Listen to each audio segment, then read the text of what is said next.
Hello to all our viewers. I'm Kelly Wahlberg, the Vice President of Communications at the Community Foundation of Middle Tennessee, known to many as CFMT. With me today are two fabulous members of the Community Foundation's team, Morgan Yingling and Haley Solfridge. Morgan and Haley have been handling many facets of our socials at CFMT for the past several years and have been excelling at it. I'm so excited for you to both be here today and to share your wisdom, tips, and tricks with our viewers. So to begin, I'd like to ask both of you incredible humans, can you give us brief insight into your roles at CFMT the other 364 days of the year? Morgan? Thanks for that awesome introduction, Kelly. I really appreciate that. Hi, I'm Morgan Yingling. I am the multimedia coordinator over at CFMT. Most of my days are spent handling many of our social media accounts, whether it be on Facebook or Instagram. I handle our emails. I do the majority of our photography, our videography. I'm out in the community a lot, speaking to a lot of our fund holders and just different supporters of CFMT. Haley? Hi, I'm Haley Solfridge. I have been with the Community Foundation since 2019. I actually started with Now Playing Nashville, running the social media there. Had a fantastic time doing so. There's a lot of events in Nashville that Now Playing helps with, and I was able to find ways to share them and really get to know our different platforms that we worked through. I am now a givingmatters.com associate as of November of 2021. Having a blast there as well and running the Facebook and LinkedIn, which is something that I'm a little newer to with LinkedIn. And I've had a lot of fun exploring that and learning really the benefits of that platform as well. So I'm really happy to be here and help you guys figure out how to share your message with social media. So excited. This is one of my favorite topics. I talk about it year after year after year, and it's so nice to have the both of you be able to share your experiences and your wisdom with our audience today. So let's get started. So before diving into their infinite wisdom, I'd love to provide a quick history on why CFMT thought a community-wide giving day was important for both donors and organizations in Middle Tennessee. For the past 8 years, CFMT has brought more than 1,000 organizations into the fold to participate in the Big Payback's 24-hour online giving event. Alongside generous supporters such as the Jane and Richard Eskinen Family Foundation, the CARES Foundation, and so many other wonderful sponsors, the Big Payback has appeared every May since it launched in 2014. But why? First of all, we wanted to shine a light on all of the work being done in Middle Tennessee's community to enrich the quality of life in Middle Tennessee. That is CFMT's mission, after all. Secondly, we wanted to instill skills and faith in online fundraising, as it was continuing to quickly move into a popular direction as a way of collecting gifts. And it's hard to believe that Blackbaud created the first online giving portal 15 years prior, paving the way for online giving technology to be available on our very own Giving Matters website. And it wasn't until years later that Giving Tuesday was launched in 2011. Through our work with Giving Matters, as well as responding to the May 2010 flood, we witnessed some hesitancy, and let me reiterate the word some, because there's always been such great generosity here in Middle Tennessee. But we did witness some hesitancy in the use of online donation forms for both donors and nonprofits, and hope to further lift up both by offering an opportunity to provide training on techniques to drive online gifts, as well as celebrate online giving through this 24-hour giving day. And we've been rolling ever since. Being a part of it all since 2014, I've seen common threads in what has worked for participants, including CFMT, and what has changed in terms of digital marketing and driving donors to give online. And here's what has been consistent or helpful in terms of marketing the Big Payback. The first thing that we're just going to touch briefly on today are e-newsletters. Now, whether you're fully invested in an email marketing platform or just trying to figure out your donor base to see if it's big enough to justify a mailing list, the simple answer to that is yes. Programs like MailChimp provide opportunities for organizations to send beautiful email campaigns out for free to up to 2,000 contacts or up to 10,000 emails a month. Here's what's been consistent and helpful in terms of marketing the Big Payback. We won't spend a lot of time on these because there's so much information in regards to social media, but I wanted to make sure that we touch base on these today. So e-newsletters, whether you're fully invested in an email marketing platform or still trying just to figure out if your donor base is big enough to justify a mailing list, the simple answer is yes. Programs like MailChimp provide opportunities for organizations to send beautiful email campaigns out for free, up to 2,000 contacts, or up to 10,000 emails a month. And much like Emma and others, MailChimp also provides a discount for nonprofits once you reach a mailing list that exceeds 2,000 individuals. These electronic newsletters, when crafted into easily digestible reading material, can be highly effective for raising gifts. Each email can dive right into the reason why giving to your organization is making a difference. Use this platform to educate on the impact of donations at all its different levels of gifts. Donors really want to connect to their impact on your missions and causes you are tackling. Without spending too much time here, know that MailChimp has an incredible resource library on creating effective email marketing campaigns. It's one of our favorite go-to places to learn what's new and what's the best way to drive your message home. Secondly, I'd love to mention Google Adwords. Not every organization has the opportunity to put dollars behind marketing campaigns, but I think it's definitely worth mentioning for those who aren't aware, the power of Google for Nonprofits. Now, generally, Google for Nonprofits is a free program where Google gives away premium services like $10,000 a month in Google AdWords credits and custom G Suite accounts at no cost. For organizations that qualify, Google for Nonprofits gives access to a collection of premium apps that could otherwise be too expensive for a lot of nonprofit organizations. Who is eligible for this? Organizations with a 501c3 status. But it's important to remember only one account per organization is available if there's multiple initiatives and programs running out of your organization. For the Community Foundation, to give a little context behind that, we've got our general CFMT.org account, we have nowplayingnashville.com, we have the bigpayback.org, we have givingmatters.com, and many, many others. And because you have to drive traffic to one site, you have to pick which initiative that you're going to be talking about. So for many years, our Google for Nonprofits ad account was for nowplayingnashville.com to make sure we were getting butts and seats and heads and beds and promoting the nonprofit arts and beyond as much as we possibly could. Once that train was moving and grooving and had a decade of life behind it, we switched back our focus to the general CFMT.org website and made sure that we have pages on each site that talk about all the different programs here. So we can still be utilizing this $10,000 a month to drive traffic and eyeballs to things like the Big Payback and Giving Matters and Child Care Tennessee, the Women's Fund, the Brooks Fund. It goes on and on and on. Look into Google for Nonprofits if your organization has not done so yet. Third, I want to make sure that you include your website when you're thinking about digital marketing. Your website is your storefront, so do not forget to utilize this space when promoting your efforts. It's often the first place donors will go to learn about you. And you know, over the past many years, there's been between 11,000 and 14,000 first-time donors to organizations during the Big Payback. So that's a really good place to make sure that everything is up to date and that you can put web banners on and make sure that if somebody is coming to check out your organization to learn more beyond what your profile says on the bigpayback.org during that day of giving, that they can see that you are actively participating and you're crisscrossing your message between your physical website and that profile on the bigpayback.org.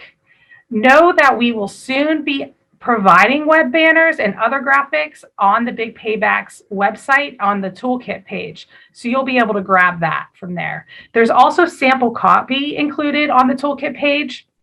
So if you want to add more information near your banners, well, we have that text already there for you. If you want to customize your own graphics, but you don't feel like you're up to speed on design or have a program to execute your design, these two lovely folks will be touching base on that later. So just hold on. And then last but not least, we're finally here, the socials. This is where Morgan and Haley are going to jump right in to give us the 411 on what's hot, or better stated, what works best these days. My days were filled with nothing but digital marketing for years and years. And as I've taken a step back and they've jumped in, things have changed so much that it's hard for me to keep up when I felt like I was once on top of the game.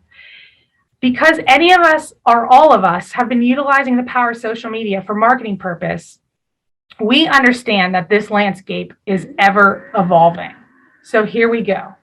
Morgan, Haley, I've talked enough. And I need to know these days, there are so many options and preferences in regards of social media platforms. Would you please drive us down this road and share the different platforms and benefits of each of these social media outlets for our viewers today? Sure can. I'll go ahead and go first. Let's go ahead and start with Facebook. I feel like Facebook is the one that everybody uses. It's the most used. It's actually the largest and most recognized social media network worldwide.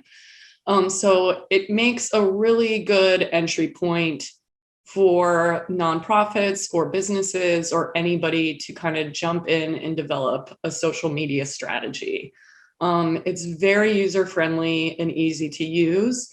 You can upload photos, video, and also share news that you guys have.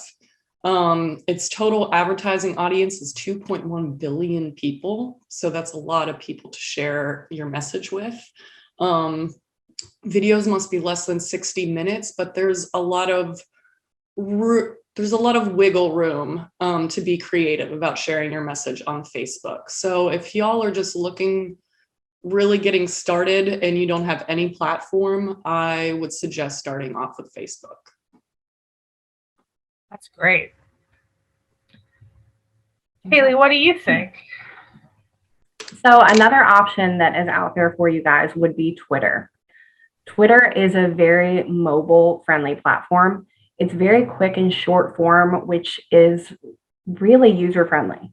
Anybody at any time of the day can open up Twitter and get very quick, very concise information. You can share links, certain headlines, you can share videos and photos on Twitter. They reach all demographics really, which is pretty rare for a platform, I feel, but you'll see everybody on Twitter. While it's mostly done on the phone, there is also desktop mobile. While it is done mostly on the phone, there is desktop capabilities as well, and people can keep up with them when they come into work, etc. Certain things they may want to follow on there. Things like stocks, news, everything is on Twitter in that short form capability. They have 290 million users, so that's also a large platform you could be reaching with you guys' message for whatever your organization is doing and what your needs are, especially when it comes to sharing about the Big Payback.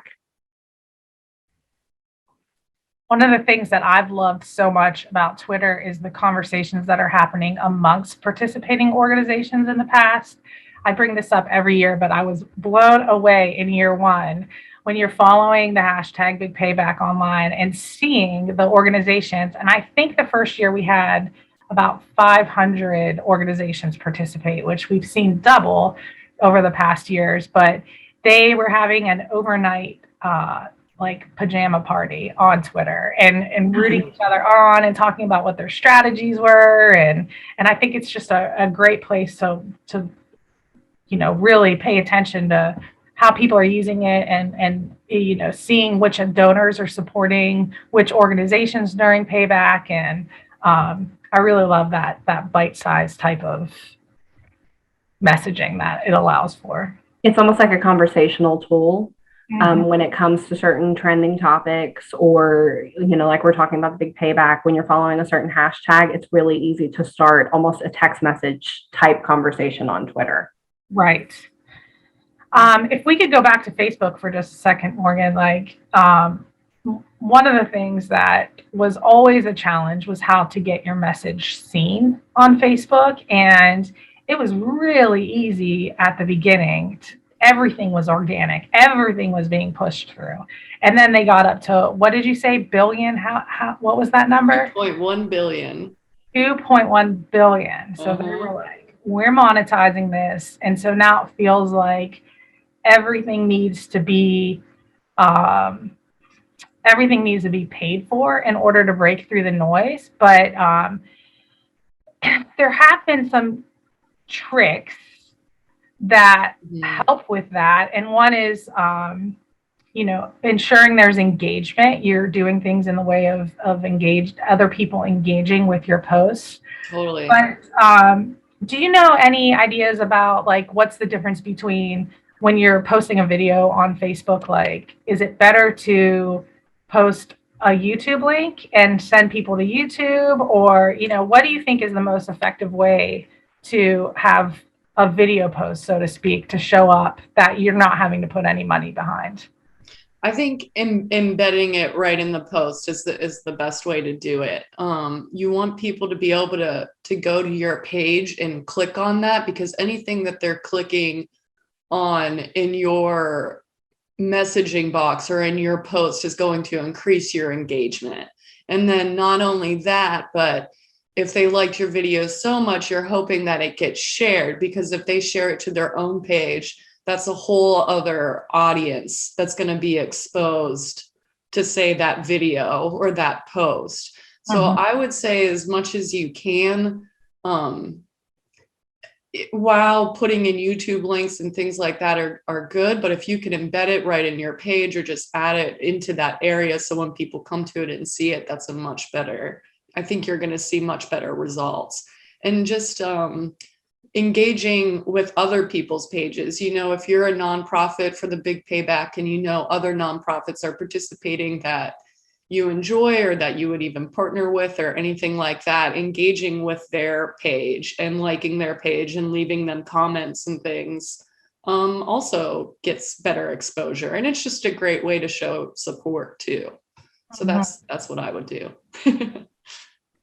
While you two are out there in the digital atmosphere, do you notice a lot of crossover between the users of Twitter and the users of Facebook? Do you think that it's separate? Like, people have found at this point in their lives that they connect more with one or the other? I personally feel like there is a lot of crossover. And from what I have seen, it's because they're reaching two different, I don't want to say demographics necessarily, but two different forms of reading this information.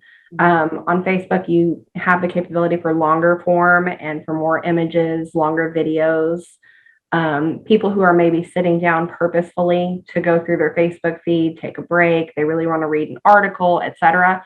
Whereas with Twitter, they can reach that short form. I've got 5 seconds, I've got 5, minutes, whatever. I can open up my phone really quick and scroll through and see what's going on in a much quicker form. But I am seeing a lot of crossover for people using both. Right. It's been so interesting to watch as we continue to add other types of social media platforms to see how people are using each one. Speaking of other platforms, Morgan, I know you spend a ton of time on CFMT's Instagram account. What would you like to share with our audience today about the benefits of Instagram or most effective ways to use it, all that good stuff? Man, there's a lot with Instagram. We did a whole training last year, actually, specifically on Instagram. If you go to our YouTube page and want to look that up, because there's just so much. Instagram to me is definitely the most creative. It has multiple content placements. So you have posts, you have stories, you have live, you have IGTV, you have reels. So you have all of these different ways in order to put your content out. It's just kind of deciding what works for you, the amount of time you're willing to spend on it. It has over 700 million active viewers that are currently present every month on Instagram, which is a huge audience. And I definitely think if you are a nonprofit that finds that you enjoy the visual aspect of social platforms more than copy, I think Instagram would be the best bet for you. It's just such a creative place in order to show tons of things that you're doing for the Big Payback. I mean, even if we're thinking specifically for that, it's such a good place during the day to show live footage of your organization, like celebrating or prize patrol or what you're doing in the community. You can, share stories and connect with your audience by asking them certain questions and, get them interacting with you on the big day, even though you may not be able to be in person. And so there's, again, going back to the toolkits on our website, there's going to be tons of content that's going to be already pre-created for y'all for the Big Payback to share throughout these different platforms as well. So we're going to have a lot of Big Payback messaging that's going to be good for stories and also for posts for y'all to share, which is a great way to get the message out. But Instagram, if you're really the creative type, I would recommend going there for sure. Yeah, there's so many different ways to post on Instagram. It's often, as a personal user, I wonder what is the most impactful way. But I really think if you can speak to all the audiences, because I'm more of a feed scroller type of girl, so I'm scrolling what people are putting in their feeds, but then I'm missing what people are putting in the stories. And I know, though, there's a lot of folks that are like my husband, for instance, he is all about the stories and how they just loop one after another. Yeah. So I think I don't know if y'all could provide any insight on how you make that decision on where you post, or do you try to create content for reels versus stories versus posts? Any kind of insight would be great. So I feel like for our Instagram, I'm definitely a story user too. I really like stories. I was the same way for a while, and then for whatever reason, I switched, and I really enjoyed the little like live snippets and just like little extra oomph I felt like the stories provided for you into insight and things you wanted to see. It just, I feel like stories are more personal. So I feel like how we decide, one of the tricks that I use a lot, if we make a post on the grid, we always post in stories. So we always share that post to stories. The other thing is watching stories. Essentially, Instagram wants you to spend as much time on the platform as possible. So using the platform in a way where you're watching other people's stories or looking at other people's things are going to move your stories closer to the top of the feed. So that's a good way to think about it too. So we use live, I guess a lot of the times, Kel, when we use live for CFMT, if we do recordings, we've been doing a lot of them with our Give Black, Give Back initiative. Where we kind of have these pre-recorded Zooms that primarily live on Facebook. But what's been great about the Instagram TV is that you can have a video for up to 60 minutes to put on your Instagram feed as well. So it just depends, I think, on the kind of content that you're creating and that you want to create and put out there. So don't ever feel like you have to do all of them. You definitely don't. I don't think that makes a successful page or platform by any means. But I think a strategy to kind of sit back and see what works best for you is a good way to go about it. Haley, do you have anything to add to that? I think it's important to know as well with Instagram when you're deciding what you want to do when it comes to stories versus posts versus reels, is that there is a possibility of cross-posting those as well. You can share your posts to your stories if you want to get more attention to it, especially with those people who are, you know, more interested. I know the first thing I see when I pop up on my Instagram feed is people's stories. I'm like, oh, cool, they shared a story. And I will see that. Whereas sometimes in the feed, depending on the algorithm, it could get lost. So that's helpful to know that you can share your posts into your stories. If you have certain settings on with Instagram, other people can do so as well. They can share your posts into their stories. So that's really helpful. And again, another way to bring your story to a whole new audience. I believe Reels as well. Morgan, you can clarify on this if I'm wrong, but I believe a lot of Reels can be posted as an actual post as well. Yeah, totally. Yeah. That's really cool. I think I'd love to get y'all's opinion on, because Facebook, or Meta, now known as Meta, owns Instagram. They do have another cross-posting capability to go from Facebook to Instagram or vice versa. Is that a tool that y'all use to help kind of pull back on the amount of time that it's taking you to market yourselves, or do you think that it's better time is better spent by posting individually to each platform? I know it's really easy to share, especially for stories. You can have them set up where they will share directly through to both. I think that's definitely a time saver. Stories across Facebook and Instagram, for what I have noticed, are pretty similar. So it's helpful when it's just kind of across the board, and it can be a time saver for you. Personally, when it comes to a regular post, I have always tailored them to Facebook or to Instagram.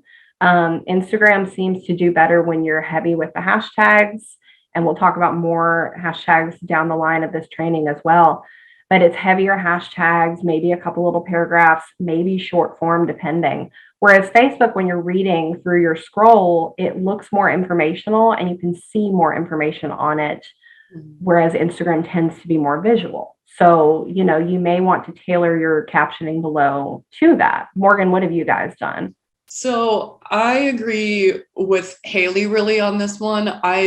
I totally get, we've been pushing from CFMT, we've definitely been pushing some of our posts over to CFMT's Facebook, just to save a little bit of time, because we all work, like many nonprofits and people in nonprofits wear many hats and do many different jobs. And so there are definitely times where we do push the same messaging to Instagram and have that push to the main Facebook. Would I recommend it? I kind of agree with Haley, where if you definitely have time to make different posts for both platforms, I would recommend that. But again, if you're saving time, I don't think it hurts to do that either. It's just really what works for you. I'm just going to drive that home this entire call. I feel like that whatever, don't feel pressured to do anything that you don't have time to do, because there's already so much to do. Just do what you can. Yeah. When I'm running the socials for the Nashville VOAD, yeah. Is it called Business Creator Studio? What is it called now? Oh, Creator Studio on Facebook. Mm-hmm. Yeah, we can talk about that. Okay. So one of the easiest ways that I have found when trying to save time, because that's like a whole nother segment of my job is VOAD. So it's like, how do I balance that out? Yeah. Is the Business Suite app on my phone is really great for that, because it basically says, where do you want to post this, to Facebook or Instagram or both? And if you're sharing a link, that's the difference between Instagram and Facebook, is you're not sharing links necessarily on Instagram. Mm-hmm. And so if you're trying to share a link, it's going to tell you right off the bat, like, this is not going to push over to Instagram. You need to like be posting a photo or some type of graphic, right. Which then that helps keep me like on the straight and narrow of what's my captioning look like, how many hashtags am I going to be using, how am I going to direct people to a link if I want them to go to the link, like it really helps me think thoroughly through what my messaging is. And then also it creates the opportunity for me to go to one place to review to see how a post is doing and Yeah. that. So I recommend if somebody's trying to do cross posting between both those platforms, that the business suite on Facebook's app may be a good place to start to keep Definitely. you focused on what you're doing.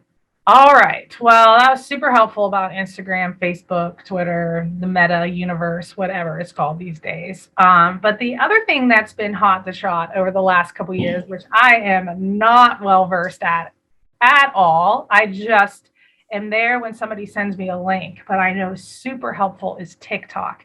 And Haley, when you joined the team here at CFMT, you introduced TikTok to the world of nowplayingnashville.com. Could you share a little bit about the benefits and creative ways that folks could use TikTok for the Big Payback campaigns? I would love to talk about TikTok. All I talk about at home, I'm obsessed with TikTok. I'm one of those people that when the pandemic hit, I was like, ew, what is that? A bunch of, kids dancing. Why would I ever want to be on that or need that? But TikTok is so much more than that. And I don't know how they have tailored their algorithm that they know what they are doing. They find their audience and it can be so specific or nice and broad where people see that and they say, hey, yeah, I am interested in that type of thing. I am interested in nonprofits. I am interested in education, whatever it may be.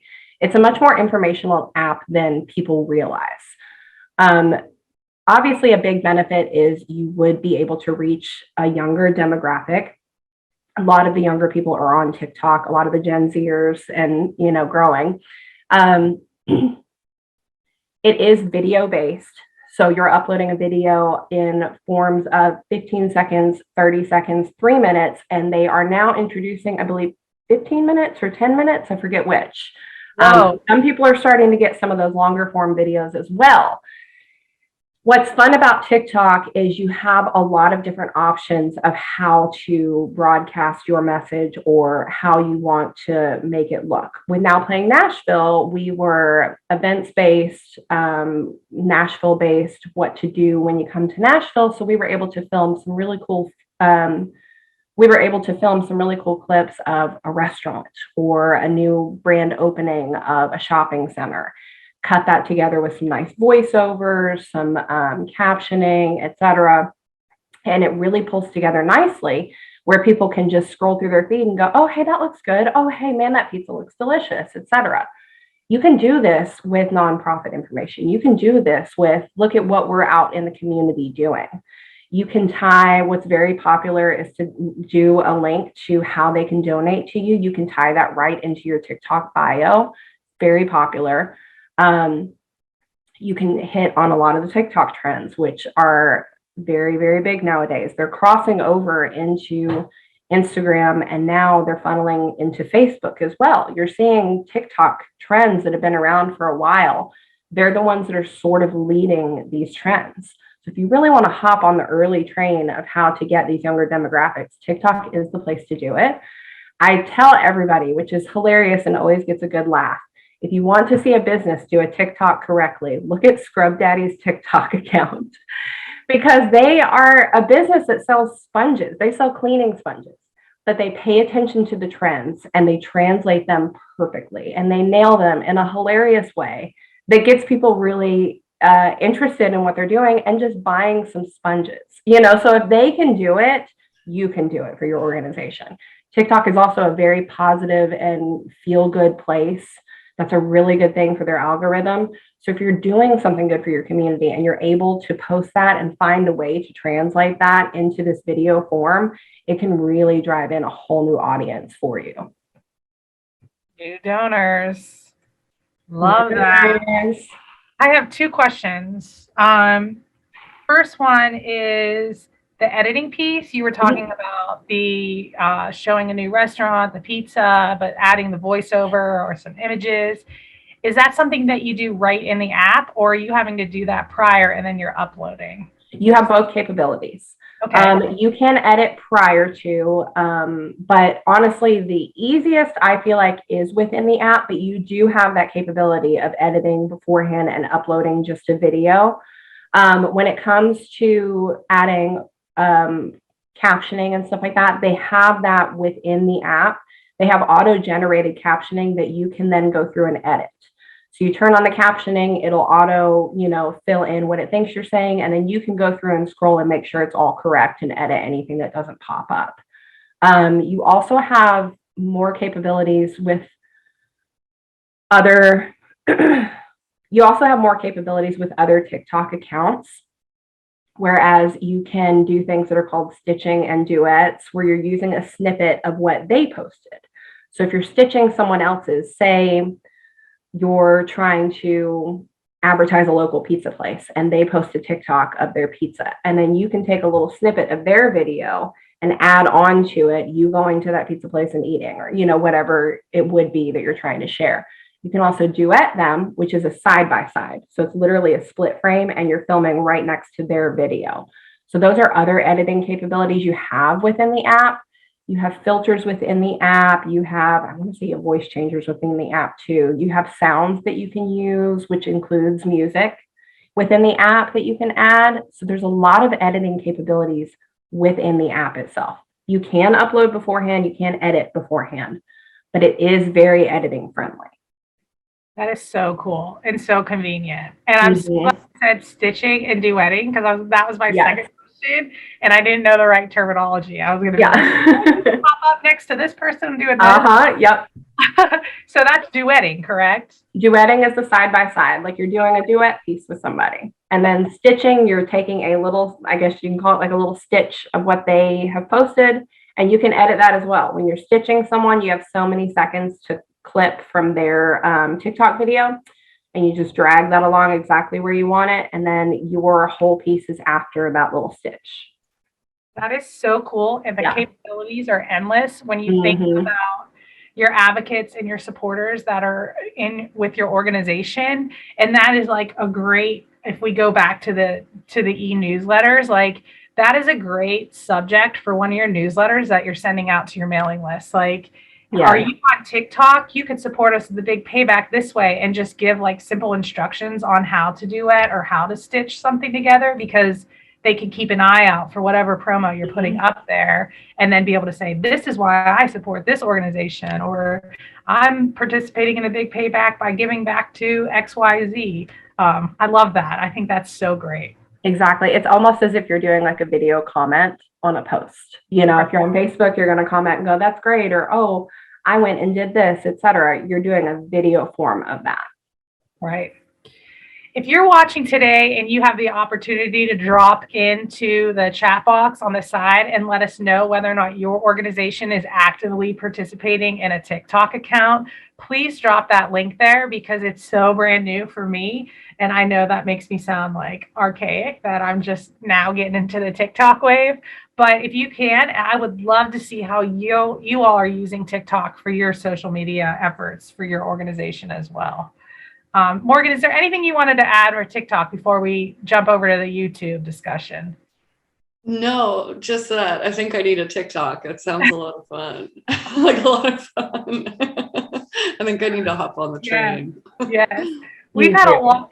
I'm sorry, Haley. No, I was going to say you do. Everybody needs to be on TikTok.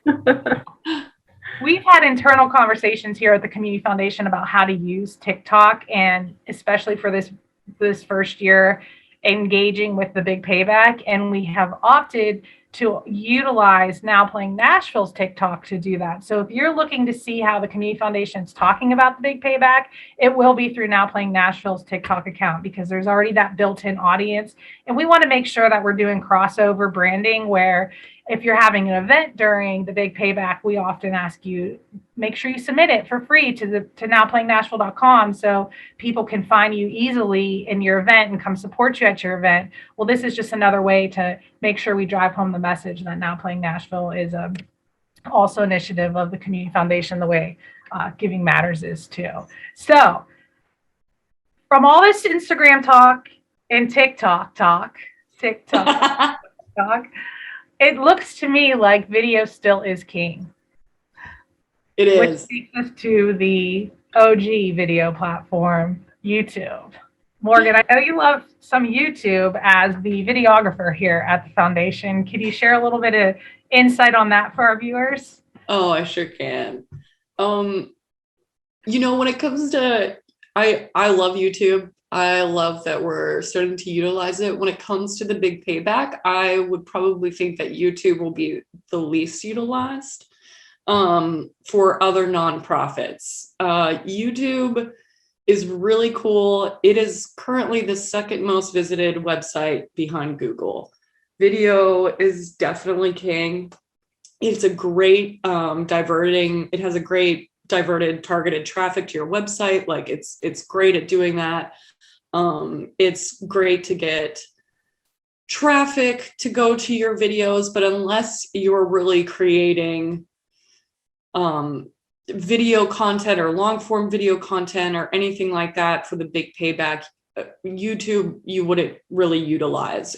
I think it's a great place if you want to look into advertising. I think that's a possibility. YouTube is a great place to start advertising your nonprofit. Maybe if you guys had put together some video ads or something like that, but for the big payback, asking people for your support during that, YouTube would be a great place for that. It's great for producing evergreen content that will create a specific audience, but it's really a place to go when you get down to those specifics. So I don't know how many of our nonprofits will be utilizing YouTube, but I think if you're looking to advertise, researching a little bit about that would be a good idea because it is such a largely visited website. And I could just add one more thing to that is that, there's people that are like, I'm off socials completely.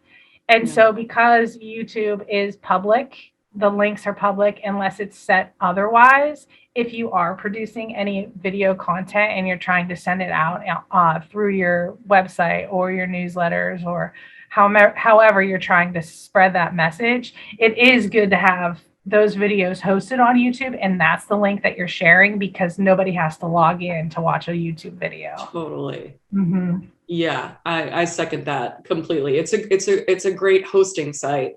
If you guys if you have video content, it's wonderful for that. It just it can take a while to get there for sure. So if your organization has space for it, absolutely find a way to utilize it. But if not, that's okay too. For sure. Okay, well,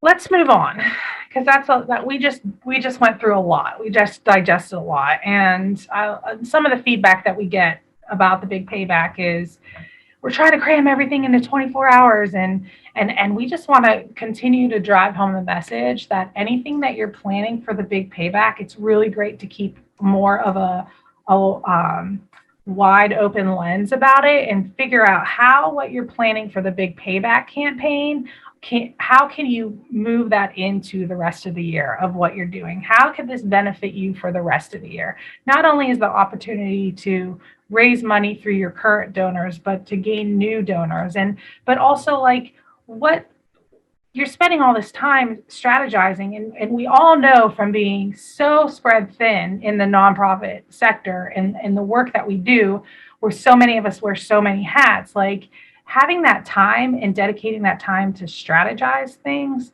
sometimes gets pushed back. And so we just want to make sure that you are thinking through these things and how you're utilizing social media so you can take that information and carry it on with you.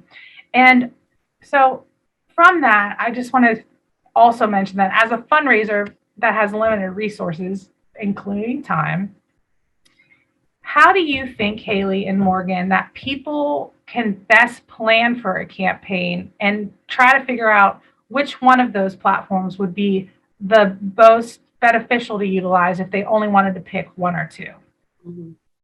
I think it's really important with everything Morgan and I just really touched on as well to keep those certain things in mind, which ones are going to be more visual, which ones are going to be more mobile friendly, certain demographics are on each platform. With Facebook and Facebook, you may get middle-aged and older. Instagram, you're going to get maybe a good mix of everybody, really. TikTok, you're going to get the younger demographic, things like that. Keep those in mind. But as you start building these platforms, Facebook is a really easy one to start with. Twitter is a really easy one to start with if you feel like you just want short form. But as you're building these, you are also given tools within the platforms. Most of the platforms have analytics and demographics that you can look at on your back end. You're going to be able to see different areas, different age groups, different genders that are looking at your content. And you're going to be able to form around those things. And then if you feel like, my organization demographic is very different than what I'm picking up on Facebook, maybe you can switch over to Instagram and try that as well. If you have the time, I would say it's worth it to try out multiple platforms.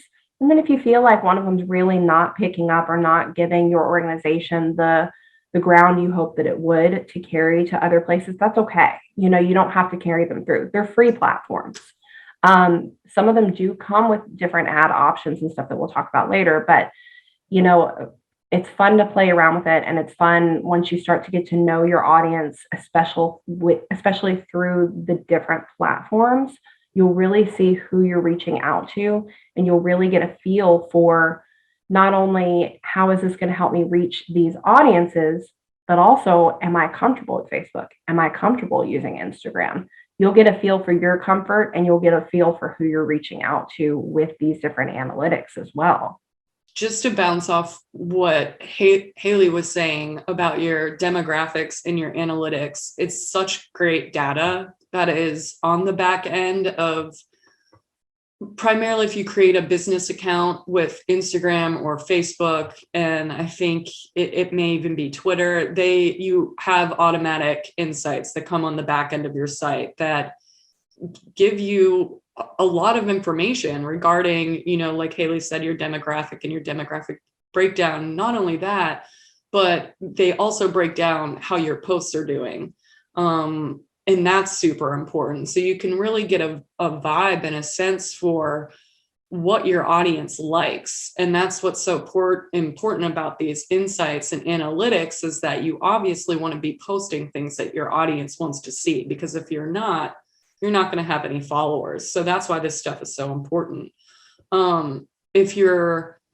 We definitely have people at CFMT who are deep data divers. And if again, I think the basic business plan and the insights and the demographics that are on the back end are really great, but you can also spend a little extra money and pick a middleman kind of an app like Hootsuite or Later or WooBox or anything like that. It's a very easy Google search to find these tools that you pay a little bit extra a month, and they track and follow all of your posts throughout, different social platforms, and will break down that data and insight for you even deeper than what, something you're not paying for.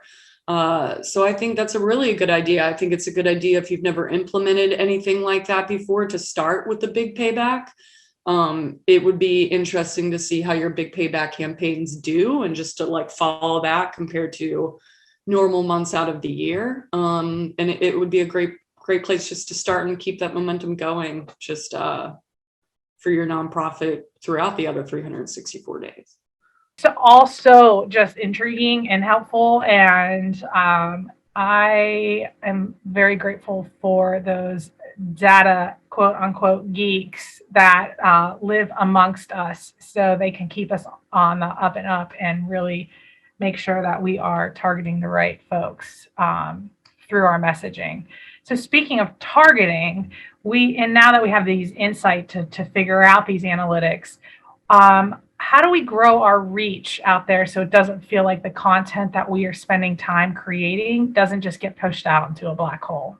That is a really excellent point, Kelly. One really good helpful thing is hashtags, and getting to know hashtags, how to use them, and how to find them. There's a lot of different free options out there. You can just Google hashtag generator, hashtag help, etc. And there are free websites where you can type in hashtag food, hashtag giving, hashtag nonprofit, hashtag, anything similar. It's very very much a keyword search is what you want to keep in mind. If someone is Googling something, this can help a little bit with your analytics, but if someone is searching within a platform, within Facebook, within Twitter, Instagram, et cetera, they can search these hashtags and you will then pop up at the front. Another helpful thing is not only are there these free options that you can, type in hashtag whatever, it'll give you a bunch of different related hashtags. Another thing to keep in mind is that when you are searching through your analytics that Morgan touched on, there are different free analytics in the platforms, and then there are paid analytics you can get. So things like Hootsuite or later information like that, where they can specifically track how your hashtags are doing. So you can see exactly which ones are hitting more users, and you can use those in more of your posts. Maybe hashtag food works for one of your posts, but it's not necessarily related to the other. It's okay. With things like Instagram, you can do, I think it's up to 30 hashtags. That can be down in the bottom of your hashtag somewhere and still bring traffic to your post if it's something that you've noticed a lot of users are coming to you through. But yeah, there's a lot of different ways that you can track hashtags on both ends. You can search what is a very relatable hashtag that other people are using and finding, and then you can search the analytics through the hashtags that you are specifically using. Yeah, I think those are all really good points. What we've done since the beginning of launching the Big Payback in 2014 is use hashtag Big Payback. We didn't include the because we were trying to keep the character limit down as much as possible due to Twitter and whatnot. But Big Payback, the way that we utilize that as well, and you can check it out at the bigpayback.org under for donors, it says follow the conversation. And if you click there, we aggregate all the messages via Instagram, Facebook, and Twitter that have the hashtag Big Payback that are related to this particular giving day to come and just be on one screen. So it's a really fun way to see all the organizations and all the donors and supporters that are out there talking about the Big Payback, what it's to come, the thank you messages, the campaigns, all of it's still there. And we have not started pushing this year's hashtag Big Payback to that. So if you're looking for campaign ideas of how other organizations utilize social media in last year's Big Payback, that's a really good place to go look because it's all living right there. Morgan, did you have anything else you wanted to add about hashtags, or did you have any other insight about keeping your content visible in the great realm of posts?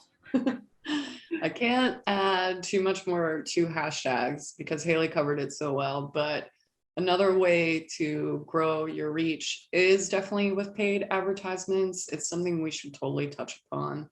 Sure. You can do it. Facebook and Instagram make it so easy, especially because Facebook owns Instagram, or is it the other way around? Yeah, Facebook. So you can set up all these ads on the back end by using your demographics and insights, and they do this great thing where you can take your demos and your insights and create these target audiences for your paid advertisements to hit. So you can pick audiences based on location, you can base them on gender and sex, you can base them on age, on things that they like. I mean, there's all sorts of ways to create these little audiences that you can target your ads for. But if you want, and the ads can start from $10, I think even as little as $5. I mean, no cost really at all to very, very expensive. It just depends on how much money you want to put behind it.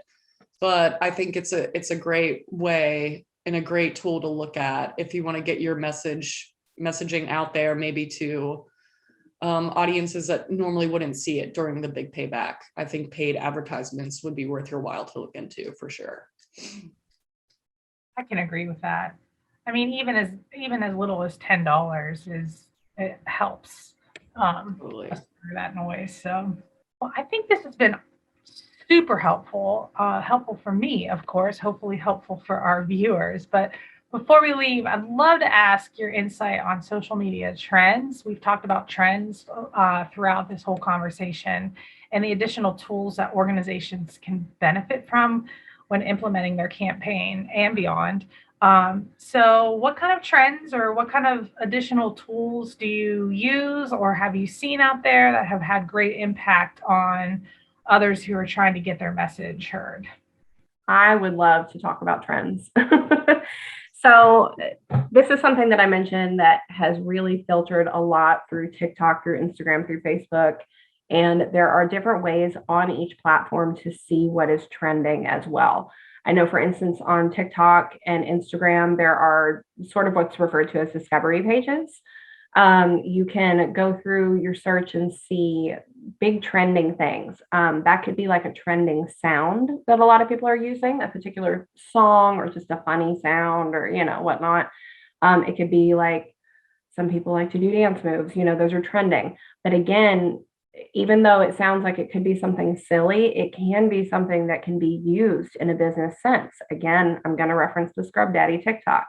They're using all these funny things to pull in an audience and it works. It may not be particularly aligned with, say, your organization has to do with libraries. That's not really going to have that much to do with a certain dance or a funny thing, but it is a way to pull in a new audience.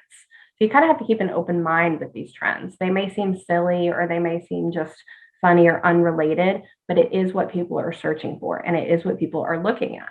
So you have to sort of think outside the box and figure out, is this trend something that we could do? Is this trend something that could be fun, that could bring in a younger audience or this particular type of audience?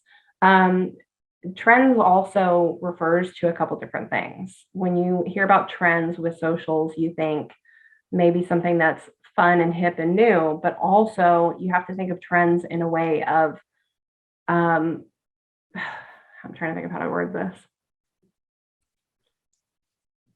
Trends in a way of how your platform has been doing with your audience. So what sort of trends are you seeing with your audience? Are you seeing a particular demographic? Are you seeing a lot of the same comments? Are you seeing what Morgan mentioned earlier, where your particular posts have their own analytics? Are you seeing that when I post on Fridays, I see a higher like, or I see higher comments? Or when I post about this particular topic, am I seeing more likes and comments? So you have to see trends in that way as well. What trends are your platforms gaining and building upon? And see how you can utilize that in your social media stories. That's very cool. Thank you. Morgan, did you have anything you wanted to add? Oh, totally. A couple of trends that I've noticed are things that people are using. Canva, I feel like, is a huge one. So Canva is just a really great custom graphics tool. If you have ever felt intimidated by creating design-worthy posts for any of your social media platforms, Canva is for you. It's super user-friendly. It allows you to put together design collateral to communicate across all the platforms, from stories to posts to reels to all of it. But I just think Canva is a really great tool to use if you just want to add a little extra something special to your design collateral for the Big Payback. And it's great where if you design something and you want to keep it consistent, you save that design in Canva and you can use it across all different platforms. So that's probably the one that I see the most. Another great one, which you can do in Canva, or you can do it in other programs like Later. We've mentioned Later a few times, especially if you're doing multiple things throughout your nonprofit and you don't have a lot of time. A great new trend is designing your Instagram grid. So essentially, you can find these different trends that are happening right now where people, color code their grid, or, You could create the Big Payback kind of logo in your Instagram grid by positioning photos in a certain way. So people are really starting to get creative with the look of the Instagram grid, and you can find these trends. It's a simple Google search, but there are platforms that make it easy for you, and it's just another great tool to utilize if you want to stand out a little bit more. Absolutely. I love all of that. I especially love Canva. And this is somebody that's been using Adobe products and Photoshop for years and years and years. Now, while there's some things you simply just can't do, that Adobe allows you to do and gives you the access to do, Canva gives you so much. And they just continue to build and build, like from presentations and that resizing tool that they have, where you create one thing and then all of a sudden you're just like, oh, I need this for Instagram 1080 by 1080, or I need this to fit great in my stories, or that's a really nice functionality of it. So you can not have to start from scratch for every single thing, that you can resize effectively, easily, and you can depend on Canva for knowing what the current best sizes are for the different. Yes. Because even that is a challenge. If we leave you on one note, please check your sizes for your different social media platforms. They vary. Like Kelly said, Canva is very good with resizing it for you, but make sure you're checking your sizes. Yeah. Don't want weird cropped photos and messaging to not be included because something is sized wrong. I mean, we could go on and talk all day about all this stuff, but in the same light, one of the things to also pay attention to is not only your graphics and the sizes and what that's going to look like, but when you're creating your videos as well, to pay attention to sizing in your videos. Absolutely. Yeah. So, okay, Morgan, Haley, this has been so awesome.